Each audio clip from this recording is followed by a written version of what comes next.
Welcome, everybody. I am Chris Mulder, Toronto mortgage broker, and I am joined today by my good friend and realtor in Mississauga, Lawrence Mack. How are you, Lawrence? I'm awesome, Chris. How you doing? Good, good. Nice to connect with you. It's early April at the time of this recording, and we just got the March real estate numbers released from TREB yesterday. And I always look forward to these conversations with you because you have some good tidbits. So what is going on in the Toronto real estate market? I hear things are starting to pick up. What are you seeing in the data? What do you have to share with us? Things are picking up a lot. Hearing a lot of them, multiple offers all over the place. Yeah. So, I think the buyer sentiment and confidence is up, at least in the short term. Yeah. That's not a coincidence because I think it coincides with rates starting to reach their threshold. Yeah. The Bank of Canada didn't increase in the month of March for the first time in 12 months. Mm-hmm. And we are slowly, very slowly starting to see fixed rates start to edge their way down. And I think that's helping buyers come to market with more confidence. Would you agree? Is that what you're seeing? Oh, 100%. I'm pretty sure that's what's happening, at least for the past couple of months. And then once they didn't raise rates in the last rate announcement, things got a little crazier. Yeah, a little more heated. Very good. Are you going to do a screen share with us? Do you have some things to show us? Yeah, hold on a sec. All right. So this is the quick snapshot of the market report from the last month. This is just Toronto in terms of the city of Toronto and not all of the GTA.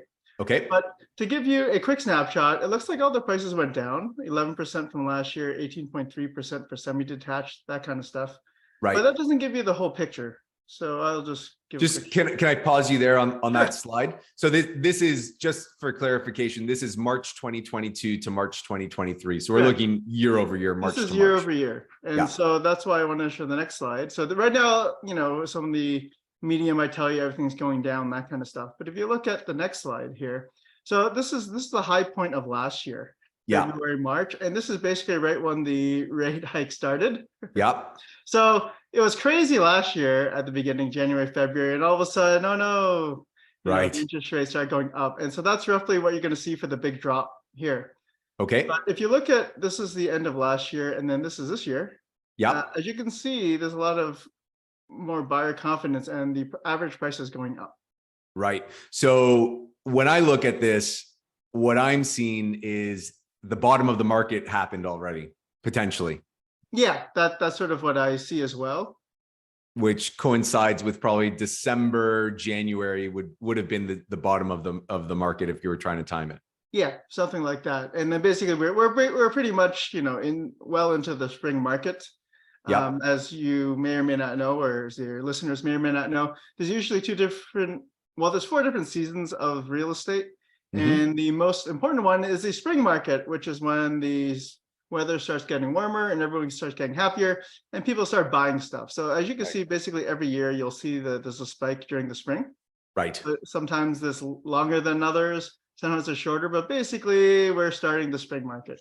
And so that's why you're going to see more inventory come out, but a lot more buyers and a lot more average sales price. Right. So there's a seasonality to this as well before we can claim victory that prices are going up. Definitely, for sure. So from a month over month basis, it is going up. But again, the media will say that things are going down. But again, they're using this data point, which is last year, which was quite high. When you're seeing it.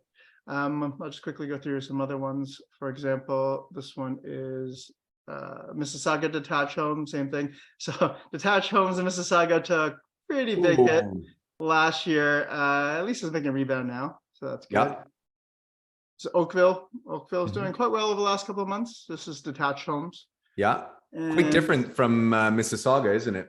Yeah, well, I mean, they're kind of similar markets, but they're both the detached suburb market kind of thing. Right. And you can see that buyer confidence is up there. Yeah. And these are the condos. So this is the Toronto CO1, which is just basically downtown core in terms of the condos. And then it gives you an idea here. Again, this is the peak. This is the drop from last year. But then this is where we're at now. Right, 11%. So everything is good. And the last thing I'm going to go through actually was the rental market. So the rental market, this is also Toronto CO1, which is downtown. On average, the prices for rentals have gone up quite a bit, almost 20% for 1 and 2 bedrooms. This is from last year again. This is the readings from the last quarter. So that would be Q4 of 2022. We don't have the numbers for Q1 yet, which is going to come out shortly, but we don't have them yet. And as you can see, these are the 3 bedrooms. There's also a minus 16% drop from last year, but this is clearly a big spike.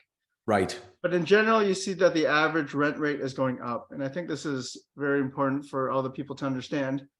Because the interest rates were going up a lot of first-time buyers couldn't afford their actual first home.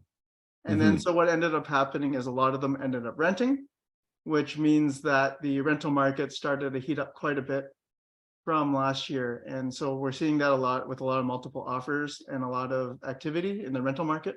Yes. And I expect that to continue for the foreseeable future until either interest rates go down or until, I guess, in the short term, if interest rates stop going up, then everybody has the confidence to maybe start buying, and then maybe they can make that plunge. It may not, the borderline people can't afford it because the interest rate go up, but there are other people that could afford it. Maybe they just were a little gun shy and now they feel a little more confident. Yeah, I think there are a lot of fence sitters, aren't there?